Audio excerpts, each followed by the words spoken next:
मामले पहले से कम जरूर हुए हैं, लेकिन इस घातक महामारी का खतरा अभी पूरी तरह से टला नहीं है। लिहाजा कोरोना के खिलाफ इस जंग में मास्क सबसे बड़ा हथियार है। न्यूज 18 मास्क के लिए मुहिम भी चला रहा है, #मास्क पहनो इंडिया। न्यूज 18 आप सबसे अपील करता है कि मास्क जरूर पहने, क्योंकि सावधानी ही सबसे बड़ा बचाव है।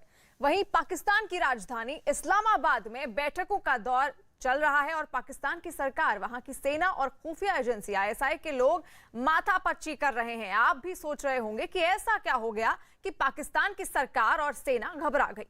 दरअसल पाकिस्तान के दशकों पुराने 3 जंगी हथियार पूरी तरह से कबाड़ हो गए हैं। ये वो हथियार हैं जिनके बूते पाकिस्तान समुद्र में भारत को चुनौती देने की कोशिश करता था। देखिए अब तक के सबसे बड़े बवंडर में फंसी इमरान आर्मी की कश्मकश पर हमारी ये रिपोर्ट।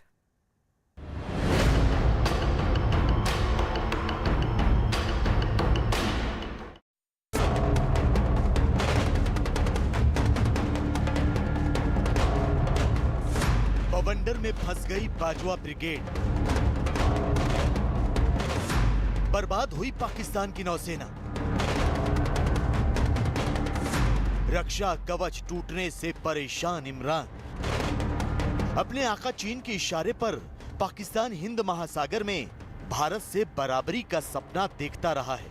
पाकिस्तान की नौसेना भारत के समुद्री इलाके में घुसपैठ करने की जुर्रत भी कर चुकी है, लेकिन हर बार उसे मुंह की खानी पड़ी, हर बार उसे दुम दबाकर भागना पड़ा।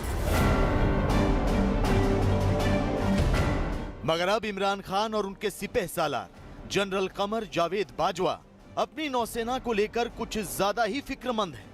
इतने परेशान कि बाजवा सैन्य अधिकारियों के साथ लगातार मीटिंग कर रहे हैं, पाकिस्तान की समुद्री सीमा की रक्षा करने के उपाय तलाश रहे हैं। इस्लामाबाद में हड़कंप मचा है और इसकी वजह यह है कि तकनीकी खराबी की वजह से पाकिस्तान नौसेना की केवल 2 पनडुब्बियां ही ड्यूटी पर तैनात हैं। पाकिस्तान की 5 में से 3 अगोस्ता क्लास सबमरीन पूरी तरह कबाड़ हो चुकी हैं। लिहाजा ये तीनों पनडुब्बियां अभी समुद्र में नहीं उतर सकती। रक्षा जानकारों की माने तो अगले साल के मध्य तक पाकिस्तान को केवल 2 पनडुब्बियों से ही काम चलाना होगा। मतलब ये कि पाकिस्तान की समुद्री सीमा की सुरक्षा दांव पर लग चुकी है। उसका रक्षा कवच टूट चुका है, जिसका फायदा दुश्मन कभी भी उठा सकता है। एक रिपोर्ट के मुताबिक पाकिस्तान की केवल 2 सबमरीन अगोस्ता 90B और अगोस्ता 70 ही अगले साल के मध्य तक समंदर की निगहबानी कर पाएंगे। बताया जा रहा है कि पाकिस्तान की अगोस्ता 70 क्लास की पनडुब्बी PNS हुर्मत के इंजन में दिक्कत है और इसके इलेक्ट्रॉनिक वॉरफेयर सपोर्ट सिस्टम में भी समस्या है। लिहाजा ये पनडुब्बी अब काम करने की हालत में नहीं है। 5 सबमरीन है, 5 में से बड़ा स्टैंडर्ड सिस्टम रखा जाता है कि अराउंड 30% हमेशा रिपेयर्स में रहती है। इस समय पाकिस्तान की 3 सबमरीन्स रिपेयर्स में हैं, रिफिट में हैं, अपग्रेडेशन में है, कोई भी नाम ले लीजिए, लेकिन वो समुद्र में नहीं है। अगर इंडिया पाकिस्तान का रोल अदा करे तो किसी भी समय धोखा देकर उन 2 सबमरीन को मज़ा चखाया जा सकता है। इंडिया नहीं करेगा, ये उसकी अपनी चॉइस है, बट इस समय पाकिस्तान काफ़ी हद तक घबराया हुआ होगा। पाकिस्तान की एक दूसरी पनडुब्बी अगोस्ता 90B क्लास की PNS साद डॉक पर खड़ी है। खबरों के मुताबिक इस साल अप्रैल से ही उसे रिफिट किया जा रहा है और उसके सही होने में अभी 3 साल और लगेंगे। तब तक पाकिस्तान कितना बेबस और लाचार रहेगा, इसका अंदाजा लगा पाना ज्यादा मुश्किल नहीं। वैसे आपको बता दें कि पाकिस्तान के पास कुल 5 पनडुब्बियां हैं। PNS हशमत, जिसे 1990 में पाकिस्तान नौसेना में शामिल किया गया, PNS हुर्मत, जिसे 1992 में नौसेना में शामिल किया गया, PNS खालिद, जिसे 1993 में शामिल किया गया, PNS साद, जिसे 1994 में शामिल किया गया, जबकि PNS हमजा, जिसे 1994 में पाकिस्तान की नौसेना में शामिल किया गया। पाकिस्तान की 5 पनडुब्बियां लगभग 2 दशक पुरानी हैं। इनमें वैसे भी दुश्मन से लोहा लेने का दम नहीं बचा था, लिहाजा पाकिस्तान की नौसेना को मजबूरन इन पनडुब्बियों को लंगर से बांधना पड़ा। वैसे खबर है कि पाकिस्तान की एक पनडुब्बी को दोबारा से तैयार किया जा रहा है। तुर्की की मदद से पाकिस्तान अपनी इस पनडुब्बी को सी हैक टॉर्पीडो और बाबर 3 क्रूज मिसाइल दागने के लिए तैयार कर रहा है। लेकिन सवाल ये कि चीन और तुर्की की मदद से तैयार की गई पाकिस्तान की पनडुब्बियां क्या भारतीय नौसेना का मुकाबला कर पाएंगी? प्रोजेक्ट 75 के तहत भारत 5 स्कॉर्पियन क्लास की पनडुब्बियां तैयार कर रहा है, जिनमें से 3 नौसेना में शामिल भी की जा चुकी हैं। इनके अलावा चक्र क्लास की 1 पनडुब्बी, सिंधु घोष क्लास की 9 पनडुब्बियां और शिशुमार क्लास की 4 पनडुब्बियां सक्रिय हैं। पाकिस्तान नेवी और इंडियन नेवी को अगर हम कंपेयर करना शुरू करेंगे तो मेरे ख्याल वो अनजस्टिफाइड हो जाएगा। दोनों ही कंट्रीज़ के लिए इंसल्ट हो जाएगी। इंडिया के लिए इंसल्ट इसलिए हो जाएगी कि इंडिया की ताकत नेवल सोच नहीं सकता पाकिस्तान कभी उस लेवल पर अगले 10 साल में आने की।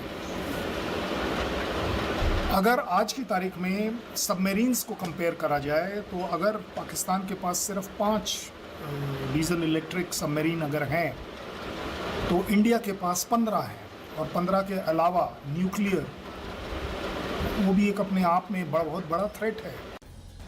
इसमें दो राय नहीं कि भारत की पनडुब्बी पावर के आगे पाकिस्तान पानी मांगता नजर आएगा, लेकिन जिस तरह उसकी 3 पनडुब्बियां समंदर किनारे खड़ी हैं, उससे फिलहाल पाकिस्तान सेना की नींद उड़ी हुई है। पाकिस्तान की नौसेना को इस बात का डर खाया जा रहा है कि कहीं उसकी समुद्री सीमाएं दुश्मन के कब्जे में न चली जाएं। और इस वक्त की बड़ी खबर, राजौरी में बीजेपी नेता पर आतंकी हमला किया गया है। ग्रेनेड से यह हमला हुआ है। आपको बता दें, राजौरी से इस वक्त की बड़ी खबर सामने आ रही है, जहां पर आतंकी हमला किया गया है बीजेपी नेता के ऊपर। ग्रेनेड से यह हमला किया गया है और इस आतंकी हमले में 5 लोग घायल बताए जा रहे हैं। न्यूज 18 के पवन शर्मा की खबर है, जहां पर राजौरी में आतंकी हमला किया गया है बीजेपी नेता के ऊपर। पवन शर्मा हमारे साथ फोन लाइन पर जुड़ गए हैं। पवन, और क्या जानकारी इस हमले को लेकर? देखिए जी, राजौरी शहर के भीतर भारतीय जनता पार्टी के नेता जसवीर सिंह जो मंडल प्रधान हैं, उनके घर पर आतंकियों ने ग्रेनेड हमला किया है, जिसमें 5 के करीब लोग घायल हुए हैं और सभी घायलों को राजौरी जिला अस्पताल में लाया गया और वहां पर उनका इलाज चल रहा है। पुलिस ने और सेना ने पूरे इलाकों को घेरा हुआ है और वहां पर सीसीटीवी फुटेज की जांच भी की जा रही है कि आखिर आतंकियों ने इस भीड़ भाड़ वाले बाजार में आकर एक बीजेपी नेता के घर पर कैसे हमला किया है, तो पूरी जांच अभी की जा रही है। जी, तो आपको बता दें कि इस वक्त की बड़ी खबर राजौरी से सामने आ रही है, जहां पर बीजेपी नेता के घर पर हमला किया गया है। ग्रेनेड से यह हमला किया गया है, जहां पर 5 लोग घायल भी बताए जा रहे हैं। अब बात तालिबान के ऑपरेशन 90 की। अमेरिकी खुफिया एजेंसी ने आशंका जताई है कि 30 से 90 दिनों के अंदर पूरे अफगानिस्तान पर तालिबान का शिकंजा कस जाएगा। तालिबान ने तो अब हेरात के पुलिस हेडक्वार्टर पर भी कब्जा कर लिया है। सूत्रों से मिल रही जानकारी के मुताबिक अफगान सरकार शांति कायम करने के लिए तालिबान को सत्ता में भागीदारी की पेशकश भी कर सकती है, लेकिन पाकिस्तान के रहते हुए अफगानिस्तान में शांति स्थापित करना मुश्किल है। पाकिस्तान अब भी तालिबान का ही पक्ष ले रहा है। पाकिस्तान नहीं चाहता कि अफगानिस्तान की सरकार सत्ता में रहे। पाकिस्तान की हुकूमत नहीं चाहती कि अमेरिका अफगान सरकार की मदद करे। यही वजह है कि पाकिस्तान तालिबान के मुद्दे पर न सिर्फ खुद को बेदाग साबित करने पर तुला है, बल्कि वो अफगानिस्तान में जारी संघर्ष के लिए अफगान सरकार को ही जिम्मेदार ठहरा रहा है।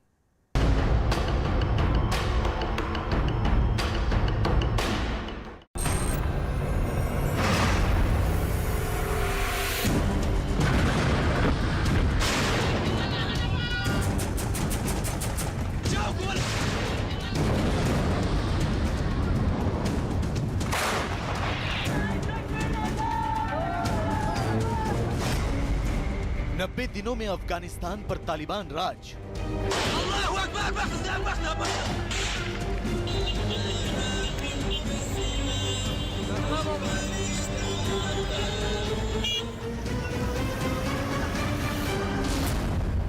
इमरान के घड़ियाली आंसुओं से जनता नाराज। The Taliban are refusing, and we tried. I tried to persuade the Taliban. This is months back, 3 or 4 months back. भले ही पाकिस्तान की नियाजी सरकार अफगानिस्तान में तालिबान के रक्त चरित्र पर झूठा अफसोस जता रही, भले ही पूरी दुनिया के सामने पाकिस्तान के वजीर आजम अफगानिस्तान में मची इस तबाही के लिए किस्मत को कसूरवार ठहरा रहे, लेकिन अफगानिस्तान की आवाम को अच्छी तरह पता है कि तालिबान के हाथ में हाथ डालकर पाकिस्तान ने ही उनके मुकद्दर में मौत लिखी है।